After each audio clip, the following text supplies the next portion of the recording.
우리 옆 사람하고 같이 인사할까요? 잘 오셨습니다. 귀하고 인사하겠습니다. 건강하세요. 반갑습니다.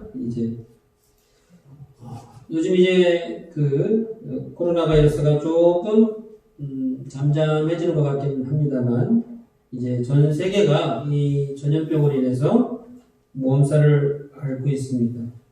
그래서 이제 지금은 그 심각성이 좀 우리나라 같은 경우는 줄어들고 있고, 또 수많은 사람들이 이제 그동안 생사의 기로에 있기도 했습니다. 다행히 우리 김포에는 비교적 이제 감염자가 적게 나타나게 된 것에 대해서는 다행한 일이다라고 생각을 합니다만, 김포에는 이제 그 음압시설, 병원에 음압시설이 있어야 되는데 그런 시설이 마땅히 없기 때문에 타 지역으로 이제 이송을 하게 되었고, 즉시로 소독하기 때문에 이제 김포에는 코로나19가 거의 없다시피 했던 것은 참으로 다양한 일이다 생각이 됩니다.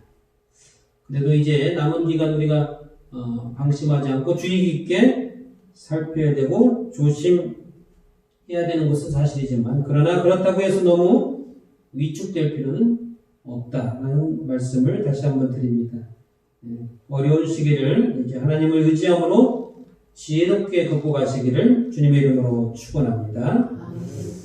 어떤 부모님이 건강이 연약하여 이제 큰 수술을 받게 되었고 거의 죽음의 고비를 넘겨 이제 어렵사리 소생을 하였다면, 그래서 제2의 인생을 시작하게 되었다면, 수술 후에 그 말 한마디 한마디가 참으로 의미심장하겠죠? 그래서 이제 술을 많이 마셔서 간이 나빠져가지고 이런 고비를 넘겼다면 자녀들에게 무슨 말을 할까요? 아들아, 술 먹지 마라. 술을 끊어라. 이렇게 말했겠죠. 또는 이제 심한 운동을 해가지고 그렇게 됐다면 아들아, 운동은 좀 적당히 했으면 좋겠다. 이렇게 말할 겁니다. 그런데 그 이야기를 듣는 자녀들이 그 말에 이제 의미를 두고 한 번쯤 생각해 볼 이유가 있죠. 왜냐하면 이제 병도 유전이 되고 그런 집안 병력이 있기 때문에 나에게 빨리 오지 않았을 뿐이지 나도 아버지의 연세가 되면 그런 병이 걸 확률이 높기 때문에 식습관을 고쳐야 되고 삶의 태도를 고쳐야 하는 것입니다. 그래서 수술 후에 하는 첫마디는 상당한 의미를 부여하고, 함께 마음 졸이던 가족들이 이제 죽을 뻔했다가 소생하신 아버지의 말에 이제 귀 기울여야 되는 것은 이제 당연한 일이라 생각이 됩니다. 오늘 이제 19절에 보니까 예수께서 오사 가운데 서서 이르시되 이렇게 되어 있죠. 예수님이 어디서 오신 거예요? 무덤에서 부활하셔서 첫 번째 방문한 곳이 바로 제자들이 모여 있는 곳입니다. 그래서 19절에 보니까 이날 곧 안식 후 첫날, 안식일에 이제 예수님이 이제 부활하셨기 때문에 그 첫날 저녁 때에 이제 예수께서 오사 가운데 서서 이르시되 이렇게 말씀하시는 것입니다. 예수님이 부활하셔서 하신 말씀들이 제자들에게는 매우 의미심장한 이야기가 되겠죠? 예수님이 죽으셔서 십자가에 죽으셔서 이제 무덤 속에 갇혀 있는 줄 알았는데, 그래서 이제 우리의 삶은 어떻게 할 것인지 이제 고민하고 있던 차에 예수님이 이제 불현듯 나타나셔서 하시는 그 말씀, 그거는 굉장한 의미가 있는 중요한 말이었을 것입니다. 예수님이 부활하셔서 하셨던 첫 마디는 무엇입니까? 크게 얘기하시는 거예요. 평강이 있을지어다. 네, 너희에게 평강이 있을지. 19절에 보니까 그렇게 되어 있습니다. 이날 곧 안식 후 첫날 저녁 때에 제자들이 유대인들을 두려워하여 모인 곳의 문들을 닫았더니 예수께서 오사 가운데 서서 이르시되 너희에게 평강이 있을지어다. 너희에게 평강이 있을지어다 라고 하는 이 말은 그냥 인사치레로 하는 말이었을까요? 하는 것입니다. 너희에게 평강이 있을지어다 라고 하는 그 말이 그냥 인사말일 수는 있겠습니다만 20절과 21절에 보니까 이 말씀을 하시고 손과 옆구리를 보이시니 제자들이 주를 보고 기뻐하다. 예수님이 부활하셨다고 하는 것을 보여주신 거예요. 그리고 21절에 예수께서 또 이르시되 너희에게 평강이 있을지어다. 인사를 두 번 하는 법은 할 수도 있겠습니다만 그게 드문 일이죠. 그러니까 첫 번째는 인사말일 수 있을 수 있겠으나 이제 예수님이 손과 옆구리를 보여주시면서 너희에게 평강이 있을지어다 라고 하는 것은 예수님의 의도가 숨겨져 있다 라고 볼 수 있습니다.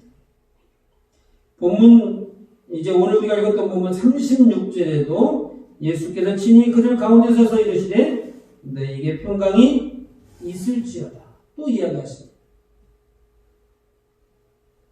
예수님께서 부활하셨을 때에 여기 이제 제자들에게 나타나시기 전에 먼저 만난 사람들이 있어요. 누군가요? 그렇죠. 무덤가에 예수님을 이제 보려고 왔던 그 여인들이 예수님이 부활하신 것을 보게 되었습니다. 그때 그 여인들을 향하여 예수님이 하셨던 첫 번째 첫 마디가 뭐였냐면 평안하냐? 이렇게 물으셨어요. 본문 26절에도 예수님이 다시 제자들에게 나타나셔서 하신 말씀도 너에게 평강이 있을지어다 이렇게 말씀하시죠. 그러므로 이것은 단순한 인사말이라고 하기에는 조금 우리가 생각해 봐야 할 부분이 있다라고 하는 것이죠. 예수님이 부활하셔서 만나는 사람들마다 평안하냐, 평안이 있을지어다 이렇게 말씀하셨다고 하는 것은 어떤 의도가 숨겨져 있다라고 우리가 말할 수 있습니다. 예수님이 평안하냐, 평안이 있을지어다 라고 하는 말 속에는 어떤 의미가 있었을까요? 그것을 우리가 살펴보려고 한다면 이제 본문 21절을 한번 보시기를 바랍니다. 예수께서 또 이르시되 너에게 평강이 있을지어다. 그 말씀하시기 전에 손과 옆구리를 보여주시면서 다시 말하면 부활하신 예수님이라고 하는 것을 보여주시면서 너에게 평강이 있을지어다. 21절 하반절에 아버지께서 나를 보내신 것 같이 나도 너희를 보내노라 라고 하는 사명을 주셨어요. 그러니까 사명을 주시기 전에 이 말씀을 하셨다는 것이죠. 그리고 22절에 보니까 이 말씀을 하시고 그들을 향해서 숨을 내쉬며 이르시되 성령을 받으라 이렇게 말씀하셨습니다. 그리고 23절에 너희가 누구의 죄든지 사하면 사하여질 것이요 누구의 죄든지 그대로 두면 그대로 있으리라 하시니라. 다시 말하면 예수님이 부활을 보여주시고 평강이 있을지어다. 내가 너희를 보내노라 사명을 주시고 그 다음에 뭐예요? 성령을 받으라. 그리고 죄사함을 받으라. 이렇게 말씀하신 것은 따로따로의 말씀이 아니고 하나의 흐름으로 보는 것이 옳다. 그 얘기죠. 평강과 예수님의 부활과 평강과 성령 충만과 죄사함 그리고 사명은 연관성이 있다. 요한복음 14장을 한번 펴시기를 바랍니다. 요한복음 14장 27절을 한번 우리가 읽어볼 수 있기를 바랍니다. 요한복음 14장 27절에 보니까 이제 한번 찾으셨으면 함께 읽어봅니다. 평안을 시작. 평안을 너희에게 끼치노니 곧 나의 평안을 너희에게 주노라. 내가 너희에게 주는 것은 세상이 주는 것 같지 아니하리라. 너희는 마음에 근심도 말고 두려워하지도 말라. 아멘. 여기서 말하는 평안은 예수님이 살아생전에 하신 이야기예요. 예수님이 살아계실 때에도 이 평안에 대한 이야기를 하셨다. 그리고 가르침을 주셨다는 겁니다. 요한복음 14장 우리가 27절 읽었는데 26절에는 어떤 내용이 나오나요? 보혜사 성령을 받으라. 이렇게 되어 있죠? 성령을 받으라 하시면서 평안을 너에게 주노니 곧 나의 평안을 너에게 주노라. 그리고 27절 중반절에 이제 내가 너에게 주는 것은 세상이 주는 것과 같지 아니하니라. 세상이 주는 것과 같지 않다라고 말씀하셨어요. 그 평안의 성격에 대한 이야기를 하셨습니다. 세상이 주는 평안이 아니라 오직 예수님만이 줄 수 있는 평안이다 라고 하는 것입니다. 그 평안이 무엇인가요? 예수님만이 줄 수 있는 평안. 누구와의 관계에서의 평안을 이야기합니까? 하나님과의 관계에서의 평안을 이야기하는 것입니다. 하나님과 인간 사이에 있는 죄의 담을 십자가의 보혈로 무너뜨리셨는데 그로 인하여 하나님과 우리 사이에 이제 막혔던 담이 무너지고 화목하게 되는 것, 그것을 평안이다 이렇게 말씀하시죠. 그래서 내가 주는 평안은 세상이 주는 것과 같지 아니한다 이렇게 말씀하셨습니다. 이 평안 때문에 다시 말하면 하나님과의 관계가 회복되어지고 하나님과의 관계가 화목하게 되는 것, 그것을 평안이라고 하는 이름으로 말한다면 이것 때문에 예수님이 이 땅에 오셨고 또 십자가에 죽으셨고 또 부활하신 것입니다.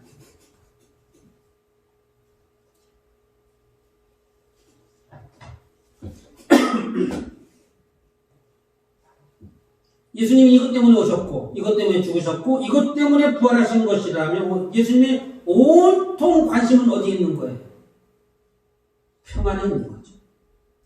하나님과의 관계 회복, 하나님과의 화목, 그것에 온통 관심이 있는 것입니다. 그러므로 예수님이 부활하시자마자 하시는 첫 마디가 너희가 평안하냐? 이렇게 물어보시는 것이죠.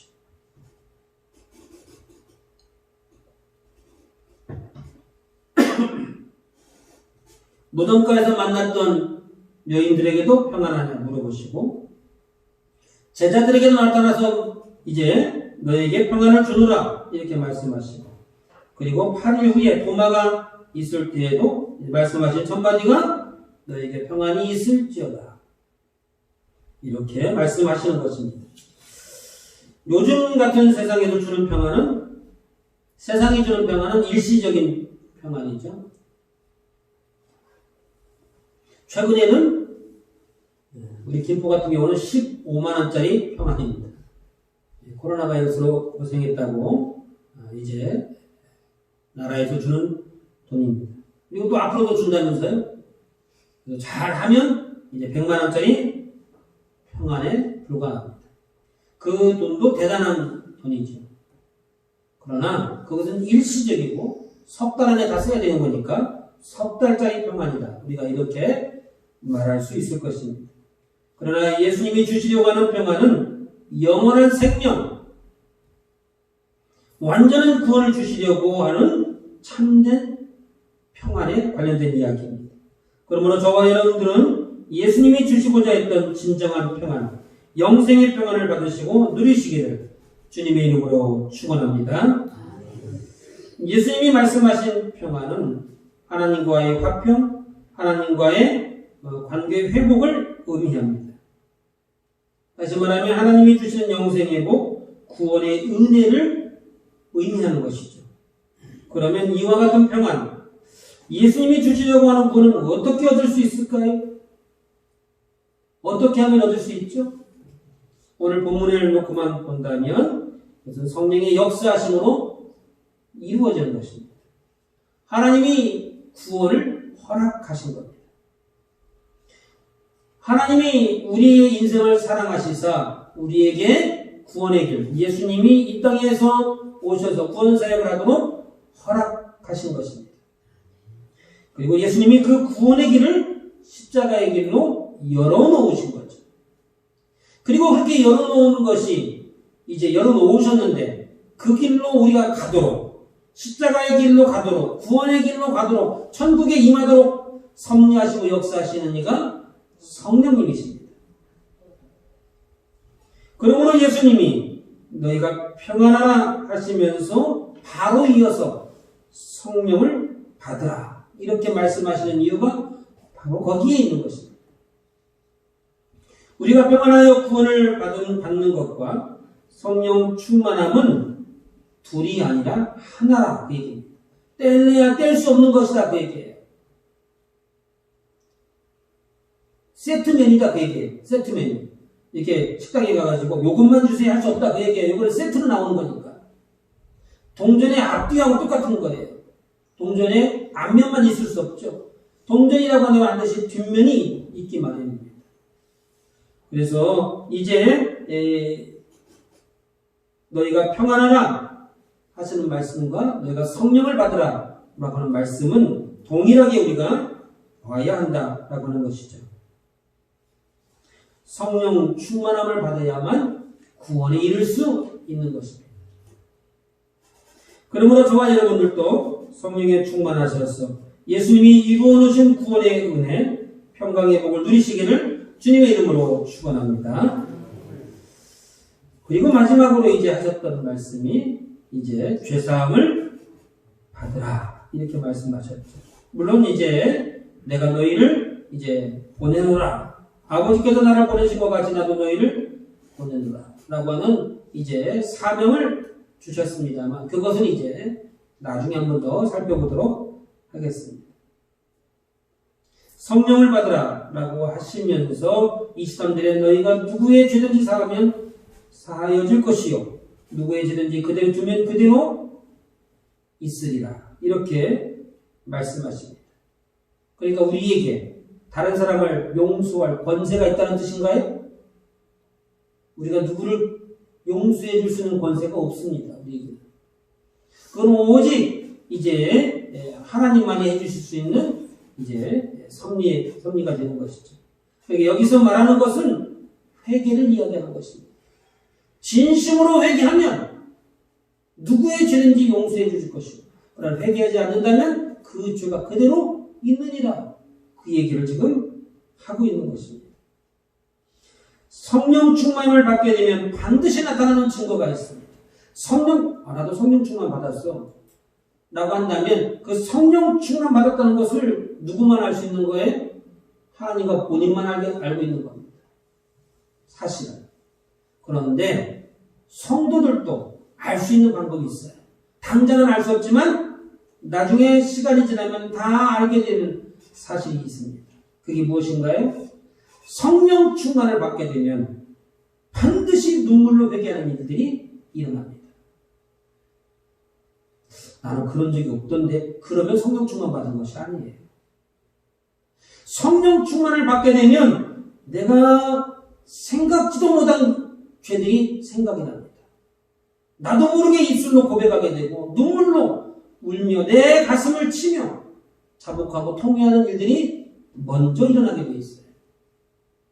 그러니까 성령 충만 받았는지 안 받았는지 우리는 알 수 없으나 뭘 보고 무엇을 보면 알 수 있어요? 회개하는 모습을 보면 알 수 있어요. 근데 회개는 했는데 다시 돌아서서 똑같은 죄를 반복하면 그걸 삼전얘기라고 말할 수 없죠. 그러니까 회개는 곧 무엇을 의미하는 거예요? 변화를 의미하는 거예요. 사람이 달라졌어요. 예전에 알던 그 사람이 아니야. 내가 알던 그 사람인가? 아니 뭐 동생이 왔어? 전혀 다른 사람인 것 같아. 이런 말이 나오는 것이 당연한 거예요. 근데 우리는 예수 믿으면서 그런 말 듣는 것을 굉장히 두려워합니다. 그런데 예수 믿으면 그 말을 들어야 되는 거예요. 그 말이 없으면 내가 정말 예수 믿고 있는가 스스로 살펴봐야 돼요.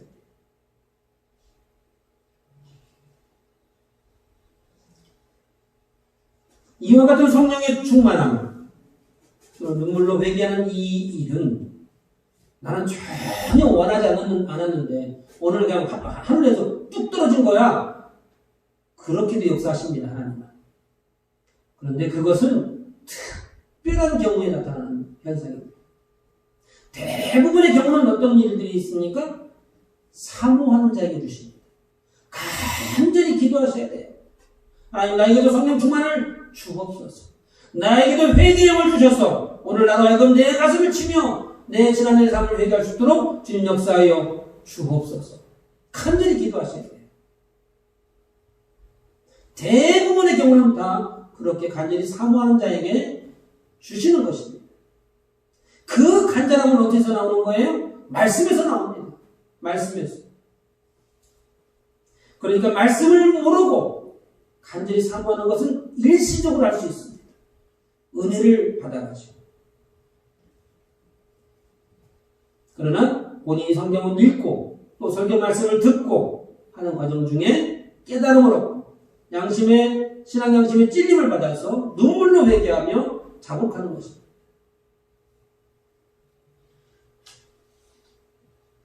그러므로 회개의 핵심적인 노하우가 오늘 본문 23절에 나와 있죠. 너희가 누구의 죄든지 사하면 사하여질 것이요 누구의 죄든지 그대로 두면 그대로 있으리라. 상대방을 용서하고 너그러운 마음을 가져야만 하나님께서도 우리를 용서해 주신다는 것. 서로 용서하지도 못한다면 이웃들과의 관계 또는 가족들과의 관계 또는 친구들과의 관계를 정리하지 못한다면 아무리 하나님께 회개해도 그 죄가 그대로 남아있다라고 하는 것입니다. 하나님께서도 용서의 은총을 주시지 않으신다라고 하는 것입니다. 그러므로 회개의 핵심은 서로 용서하는 것에서부터 시작하는 겁니다. 주변 사람들과의 관계 회복부터 시작하는 것이죠. 그 사람에게 가서 내가 잘못했다라고 말하는 그 용기도 대단합니다만 하나님, 내가 내 주변 사람들에게 이러이러한 잘못을 했습니다. 용서하여 주옵소서. 그리고 찾아가서 용서를 비는 것. 그렇게 해서 관계 회복이 되어져야 되는 것이죠. 그리고 하나님 앞에 내 모습, 내 개인적인 것들도 다 이제 회개하는 것입니다. 서로 용서하려면 몇 가지 중요한 이제 사실들이 있는데요. 서로 용서하려면 첫 번째, 열등의식이 없어야 됩니다. 시기질투가 어디서부터 옵니까? 비교하는 데서부터 옵니다. 비교하는 데서. 나보다 잘난 사람, 나보다 똑똑한 사람을 그냥 인정하시면 되는 거예요. 그 사람은 그 사람의 인생, 나는 나의 인생, 이렇게 하면 되는데 나도 모르는 사이에 열등의식을 가지고 경쟁하려고 하고 그게 안 되면 이제 험담하고 끌어내리고 밀어내고 하는 과정 가운데에 관계가 서먹해지고 빗나가기 시작하는 것입니다. 아무 일도 아닌데 자존심이 상하고 저 사람이 나를 무시하나 이런 생각이 들게 되는 것이고, 그러므로 서로 용서하는 일의 첫걸음은 그 열등의식, 자존심 상하는 거, 그거를 먼저 내려놓아야 하는 것입니다. 두 번째 가져야 되는 것은 서로 용서하려면 천국 백성으로서 한 가족이라고 하는 의식을 가져야 하는 것이죠. 이제 주님 오시면 천국 가서 함께 볼 사람이에요. 천국 가서 내가 여기 살면 옆집에 살 사람이에요. 그러니까 이제 우리는 다 한 가족이라고 하는 생각을 가지게 된다면 용서 못할 것이 없고 이해 못할 것이 없는 것입니다. 그래서 배려하는 마음까지라도 생기게 되는 것이죠. 또 서로 용서하려고 한다면 마지막으로 변명을 해서는 안 되는 것입니다. 자신의 잘못을 빨리 인정하면 끝나는 거예요. 그런데 인정하지 못하죠? 자존심 때문에. 나는 잘못이 없고 어쩔 수 없이 그렇게 됐다는 거예요. 나는 잘못이 없다고. 그렇게 변명하는 사이에 관계의 골은 더 깊어지게 되는 것입니다. 그렇게 하면 서로 자기는 잘못이 없다고 한다면 둘 중에 하나는 억울한 사람이 있는 거죠. 그 억울한 사람이 사라지지 않는 한 관계가 회복되지 않습니다. 이것이 습관화가 되면, 그렇게 자기 변명하는 것이 능수능란해지게 되고 습관화가 되면 주변에 있는 이웃들이 나를 떠나가게 되고 주변에 있는 이웃들이 나를 인정하지 않게 되는 것입니다. 그러므로 하나님 앞에서도 나는 회개할 것이 없죠. 나는 잘못한 게 아니고 그렇게 할 수밖에 없었다는 거예요. 그러니까 회개하자고 하면 나는 회개할 것이 없는데 라는 생각을 가지게 되는 것입니다. 그러므로 하나님 앞에 이제 관계를 회복하고 또 서로 용서하려고 한다면 자기 변명보다 자기 자신을 빨리 인정하는 것, 그것이 굉장히 중요한 것입니다. 그 사람이 용기 있는 사람이고 천국 백성에 가까운 것입니다. 그러므로 우리가 열등의 식과 자기 변명을 버리시고 또 우리의 이웃들이 천국에서 다시 만날 천국 백성임을 기억하셔서 서로 용서하고 이해함으로 하나님께도 용서받는 저와 여러분들이 다 되시기를 주님의 이름으로 축원합니다. 말씀 몇 개를 원합니다. 오늘 이 시간에 성령 충만함을 사모하시고 회개의 영을 받으셔서 철저히 회개하시되 우리의 이웃을 용서하고 가족을 용서하셔서 하나님께도 제사함을 받으시기를 바랍니다. 또한 예수님이 이루어 놓으신 십자가의 은혜를 사모하시고 간구하셔서 저와 여러분들에게 세상이 줄 수도 없는 오직 예수님만이 주시는 평강이고 구원의 복이 온전히 임할 수 있기를 주님의 이름으로 축원합니다. 한번 각자에게 주신 말씀을 붙잡고 한번 기도할 수 있기를 바랍니다. 하나님, 우리